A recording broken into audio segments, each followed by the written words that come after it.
So last night, I was able to see the Five Nights at Freddy's 2 movies. And let's just say there's a lot to talk about. I know most people watching this probably intend on watching the movie, so feel free to watch the movie and then come back to hear my opinions. I do want to preface the video by saying there's obviously going to be spoilers. That's your one and only warning. And secondly, that everything I talk about is my own opinion on what I know about the franchise. If something's wrong or you disagree, feel free to let me know in the comments. Now let's get into it. The movie itself, in my opinion, is way better than the first one. The jump scares, the lore, the plot, literally everything is better. It feels like they started playing more into the original fan base and listened to our critiques from the first movie. That isn't to say that there isn't anything wrong in this one, but it definitely is a lot better. Personally, I feel as though they did a better job answering questions from the previous movie, along with providing more lore to the storyline for new viewers.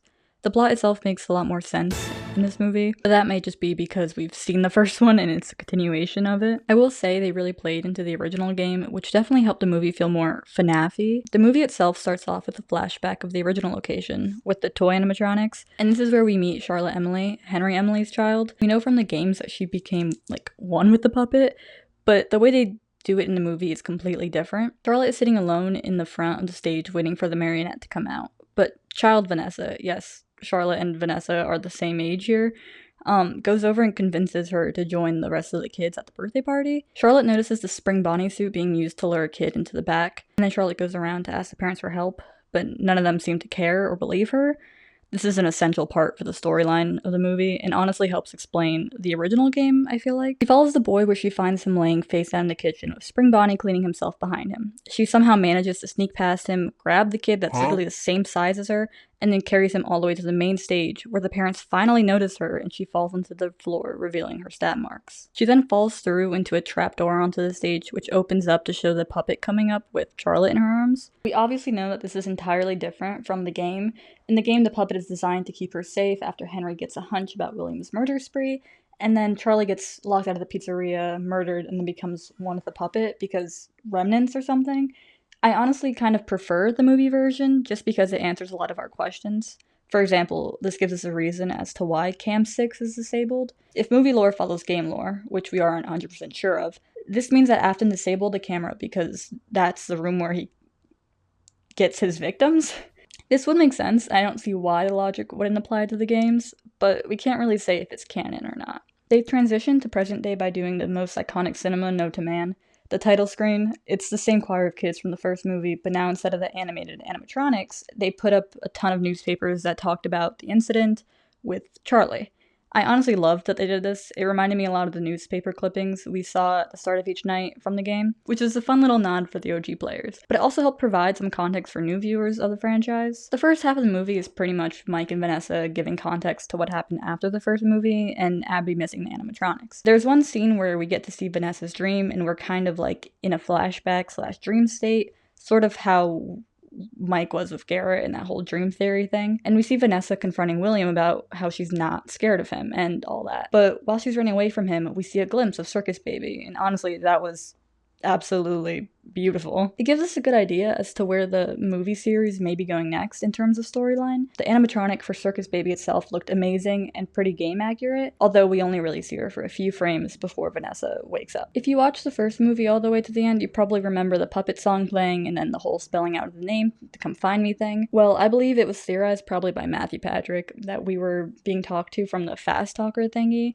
and this movie did in fact confirm it. There's a scene where Abby and Mike go to the original location from the first movie, and we see Abby pick up the fast talker and bring it home. It is then used as a way for the animatronics to bring her back to the new location, aka the original location. It honestly was done well, and it makes sense why they used it, since no normal person would want to go back to the original place that tried to unalive you. Whilst Mike's at the pizzeria, he finds a poster that says Freddy's murder, or something along those lines, with a phone number attached. This is pretty much just a way to get us to meet Henry Emily, but hey, it works. We also get a scene with the paranormal hunter reporter type thing. I honestly don't remember the name of the show, but this is where we meet a pretty key part of the movie, Michael. I won't go too much into this whole part right here because I want to get more into depth with it a little bit later. But basically what happens next is one of the reporters shuts off the puppet's music box, which wakes her up, and she ends up killing the reporters. The rest of the gang gets picked off one by one, except for Michael. Once Abby gets led to the new location, well, that's where things kick off. There's a lot that happens next. If I talk about each part in this video, it would be an hour long. So instead, I want to focus on the characters and some of their important parts in the movie, along with some of my personal thoughts and questions. Before we move on to the characters, let's talk about the actors for the animatronics. MatPat was in this movie once again, this time as Toy Bonnie.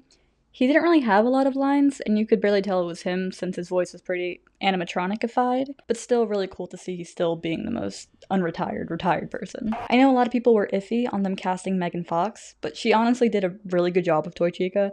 She had a lot of lines since she was kind of like the driving animatronic for the movie. Megan did a really good job with her voice acting, and the lines didn't feel out of place or too cringe, which was nice to see. It was honestly one of my biggest concerns since I haven't seen much of her, although I have heard she's pretty good in the Jennifer's Body movie. And obviously we have the original Kellen Groff voicing Toy Freddy. He did amazing per usual, although it is sad to see Mark wasn't there. But again, of all the things he's up to, it makes sense why he wasn't there. Now, the main part you've all been waiting for. The characters. Whilst I talk about the characters, I'm going to be talking about some of the theories and questions I have, so I'm sorry if it's all over the place. First, Henry Emily. I honestly was expecting to see him a lot more in the movie, but he was honestly not too involved. We first meet him when Mike sees the flyer talking about how the Freddy franchise was basically a murder franchise, and he calls a number, like I mentioned before.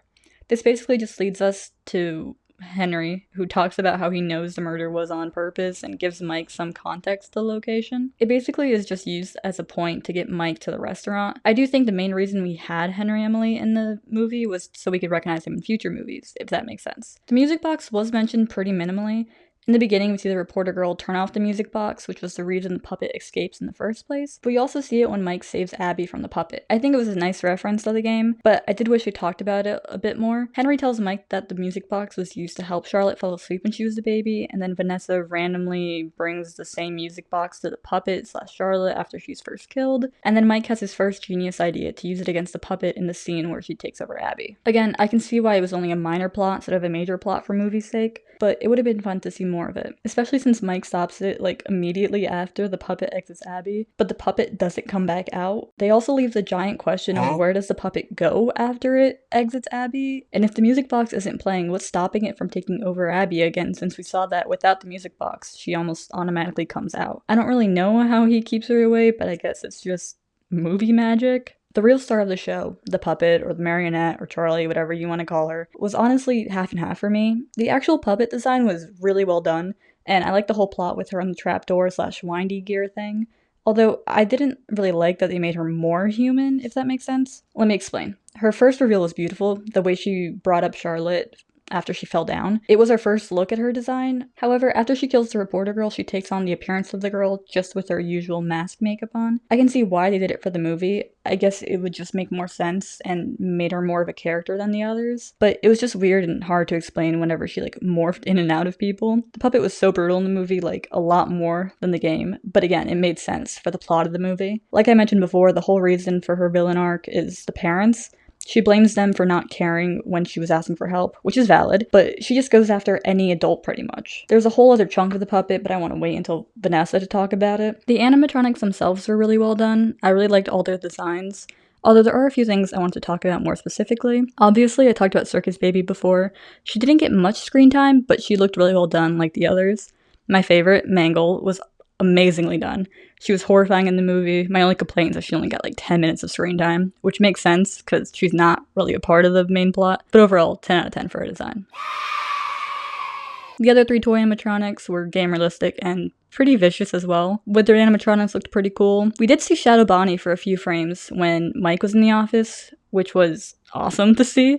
It makes me really happy to see them including Easter eggs for us to find, and the whole theater thought so too. Mike Schmidt seemed a lot more confident in this one. He wasn't as scared or as traumatized, and seemed to be doing pretty well after the whole movie 1 incident. Not a lot happened with him besides him making note of the lack of doors in the security room and the absurdity of the Freddy mask. Abby pretty much starts the drama. She goes to the pizzeria, lets animatronics out, and gets possessed by the puppet. No big deal. Now, I know I just kind of breezed by the characters, but it's for a good reason. I want to talk about Vanessa for a bit. Vanessa seems to be the main antagonist in this movie. Hear me out. We follow her through a lot, seeing her nightmares, hallucinations, and she even gets referenced as Crazy Eyes a few times. We feel bad for her in the beginning and throughout the movie, but towards the end we kind of start to see that shift. She purposely keeps secrets from Mike, despite him trying to look out for her and help her move on with the events prior. Obviously, you can't blame her for being closed off, but it definitely adds on to what happens next. When the animatronics spawn at Mike's house, we get introduced to a previous character we didn't know much about, Michael. Remember him?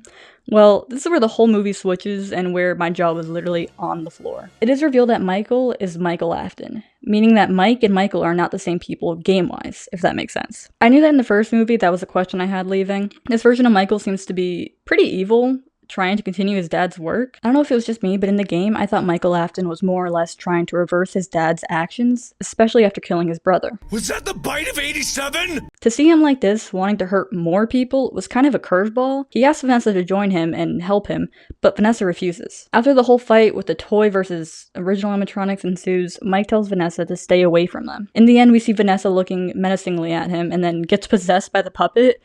That's literally all that happens, I'm not even kidding. The movie ends right there on a dumb cliffhanger. So yeah, a lot is revealed in the movie, and you can see why I say it's so lore heavy. There are a few things I want to talk about that didn't really fit in before, so I'm just going to rapid fire a few of my thoughts. First, the whole Afton and Schmidt family.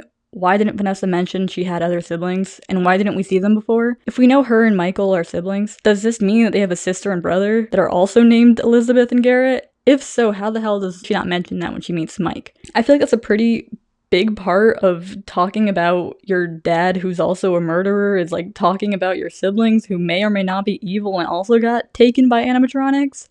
But that's just me. Another thing is, who gets scooped into Circus Baby? Is it Abby? Is it Vanessa and Michael's little sister, like Elizabeth?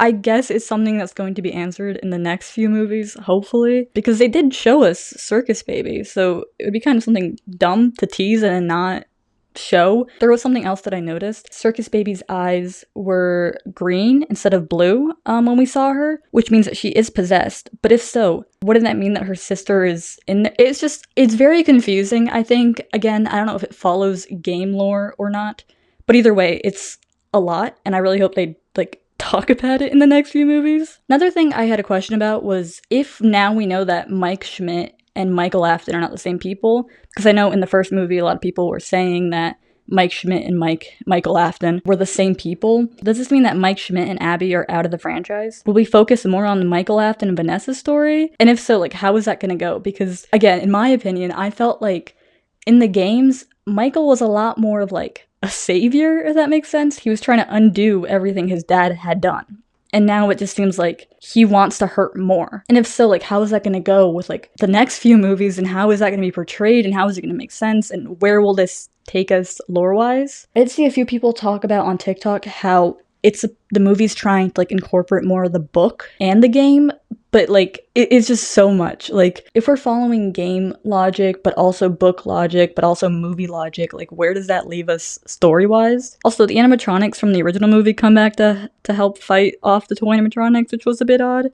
But again, I could see why they did it. It was used to kind of show the original ending in the game, where the kids' spirits are able to leave the animatronics. Again, a nice nod to the original game. We also learned that there's no souls attached to the toy animatronics. Instead, it's all puppet that controls them through Wi-Fi. I'm not sure if this was answered or theorized in the games, but it is nice to know somewhat of an answer. In my opinion, yes, the movie is worth the watch, but only if you already know a lot of the lore. I feel like if you don't really know anything about the game or the story, you won't really get it. But overall, the movie was amazing, and I would recommend it to any fan. The lore, the story, the telling, the music. I personally think that this is way better than the first movie. Personally, I think we'll probably be skipping to Sister Location with bits and pieces from FNaF 4. We do see a scene at the end after the credits hinting at FNaF 3, where we see Springtrap all withered and the guys from FNaF 3 searching for things to add to the attraction. I think it really depends on where Blumhouse wants to go with FNaF. If they want to go the storytelling route, they'll skip to FNaF 4 or 5. If they want to go chronological like they have been, they'll do FNaF 3. Of course, they haven't even confirmed or talked about a third movie, but based on the success of the first one, and I assume the second one will be too, I don't see why they couldn't make a third one. However, I do think the third movie will focus a lot more on the Aftons and not so much on the Schmidts. The movie theater was packed full of people and sold merch. I did pick up a bucket and a weird little figurine thing, which was pretty cool. There were people with posters in their hand, but I had no clue where they got them or how, so if anyone knows, let me know because I'm nosy. But I think that's all for today. I hope you guys liked to hear me ramble for so long. Please let me know your thoughts on my thoughts and what you thought about the movie if you've watched it already. Now it's time to go rewind the music box so the puppet doesn't get me.